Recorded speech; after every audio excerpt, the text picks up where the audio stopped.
Hey guys, we're going to review a couple of things here that I have just recently started using. One of which is going to be this Kuretake number 40 sable hair brush pen. So these come in fancy little box. It is a writing brush. What that means is that it is a brush specifically designed for small, intricate writing, you know, that you would do in like Japanese style calligraphy. So the brush comes with this, comes with these guys.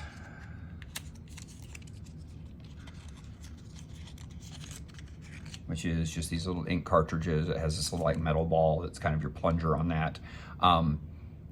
This does not come in the brush. When you first get the brush, it has basically what is this, but it is clear. And I believe it's water, or it might be a water and a light mixture of oil, just to keep the sable hair conditioned.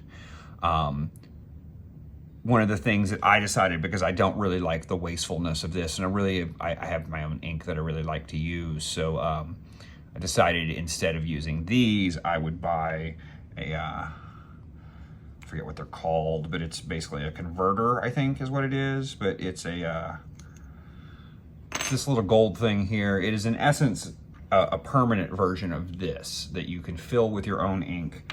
You put it in here, fits into your brush perfectly, like there is no issue whatsoever.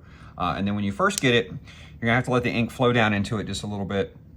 And then I would highly recommend just taking a piece of paper. You might even dip it into your same ink just a little bit, and just make some broad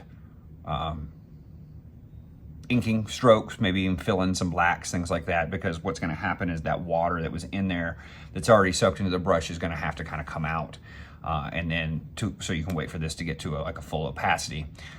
So what happens though is that you get this very fine, this is actual sable hair, this is not nylon. They make a cheaper version that is nylon that I've heard great things about, but I use sable regularly and I'm comfortable with it, so I just wanted to use this. This was, I think, like $6 more too. It wasn't even really that expensive. But I have filled this with Black Magic matte India ink from Dr. P.H. Martin's using my little converter and a syringe. And then it will get a very nice point. Let's take a look here. This is really just a test page that I've been kind of practicing on, but it'll get you really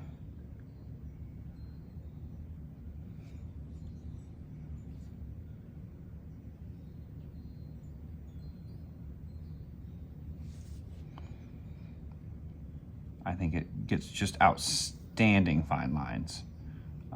You, like any brush though, you're gonna have to sharpen it occasionally. It will, you know, there's actual bristles, actual sable hair from an animal. But it has all the control of a handheld just fountain pen with everything that I love about a good sable hair brush. So I've been quite fond of this so far since I've gotten it.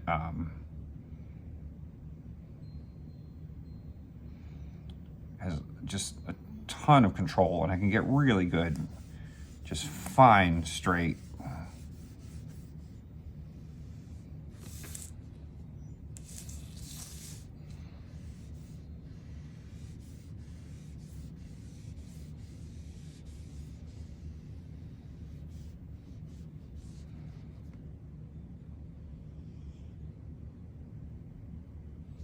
Yeah, so Kuretake, this is about $26, $27 on Amazon. So far, it has been a delight to work with. I haven't used it for a lot yet. I've kind of worked on like 2 panels with it, but being able to use my own ink, which I am used to the quality, and I really don't like it when ink tones change from pen to pen. So that is a plus for me, being able to use my own ink. This really does the trick for me. I have a lot of trouble controlling the smaller watercolor brushes, so I put, you know, the little foam rubber handle pencil grips on them with some tape, and it helps, but really this feels more like something I am used to and something I have a little bit more control over. So yeah, absolutely love this. Don't know if I can really recommend it enough. Okay, so other pens that we're going to talk about. Something I have been using a lot of lately. I had switched from using your classic disposable Copic multiliner. They're fine, there's nothing wrong with these, but like any disposable, they're going to dry out a little bit, and you can certainly refill them with a little ink, but eventually the tips are going to get mushed down, and you have to replace them. And I had been hearing great things about Copic multiliner SP. So the difference between these, and honestly, these have really become like my go-to multiliner pen. What they are is a technical pen that has the ability, this is the .03, which is the smallest one they make, but it has the ability to go through and change the tip on it. So this tip has a little like porous plunger that goes into a cartridge inside, and you just simply slide that into place. Works like a regular .3. These are really outstanding for those little tiny lines that you need to sculpt. The other part about this is that it is refillable too. So the other side is that you take this, and it has a cartridge. This is a Copic ink. It is waterproof and Copic proof, which means that if you wanted to go through and do like ink your page and then go through and color it with Copic markers, or shade it with Copic toning markers, you know, like your grays, this isn't going to cause that to bleed. A lot of India inks and stuff, the alcohol in those markers will cause them to smear, smudge. So this is a great way of avoiding that. I love that. I have these in 3 sizes. They make a whole set. The whole set I think is like 50, 60 bucks, because Copics are not cheap in general. But I find that I really only use like 3 of them. So I just bought the 3 that I needed. I have, let's see here. I have these 3. I have basically the 3 smallest. I have a .003, a .03, a .05, and a .1. Those are my basics. I use them for pretty much everything, especially on stuff like this where I am trying to go through and add in these small little tiny hatches. They're perfect for that. It'll also let me sculpt bigger lines, so they're great. It's a steel body on them too, so like these pens aren't going to go anywhere. I would be careful if you buy a whole set and then you buy a bunch of backup cartridges and stuff for them. There are 2 different sizes on the cartridges. One is for the smaller ones and one's for the bigger ones. They do make these all the way up to a .7. I have a .5. It actually came with a set of gray Copics that I got. I don't really use it much, but it's one of the larger ones. It might be okay for, you know, doing panel borders or something.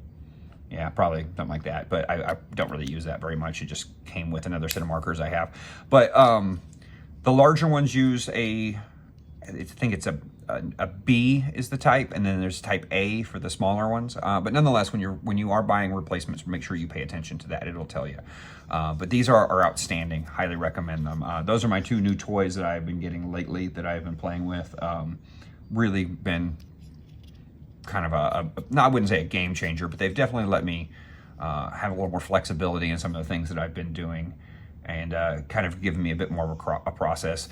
These have a pretty high quality black ink. I will say, like most Copic or multiliner inks, it is not India ink quality. That's my big problem with them, and that's the thing I do like about Repeatographs, is that you're getting a good high quality India ink. These are just less maintenance. It's that simple. But the ink that you do get with them, you put it right next to a black ink. What you're going to see is that as it sits for a little bit, it kind of has a little bit of a grayer tone or a little bit of a lighter tone. That's okay. I honestly, I really mostly just use it for small hatching lines and things. I will fill in my blacks with a brush. I will do my contour lines and holding lines with a nib usually. So, you know, these are really for just smaller details. And I don't really notice that consistency in ink color difference, although that would, if I had a complaint about them, it would be that I can't just fill them up with India ink and use that. All right, well, that's all I got. I do have, I mean, most of the other stuff you've seen that I've worked with before. The only other thing that I've been using new as of late is going to be this smaller size Posca Uni marker, which is just a 7mm, which I really like because it allows me to go through and add straight up hatching lines and details and stuff. It's not as small as I would like for it maybe. I still will use a white ink and a nib for some smaller things, but this really, really helps for just basic touch-up work. And it is waterproof, so that is pretty amazing. Anyways, guys, you guys have a great one. Hope you enjoy your weekend and have a great day.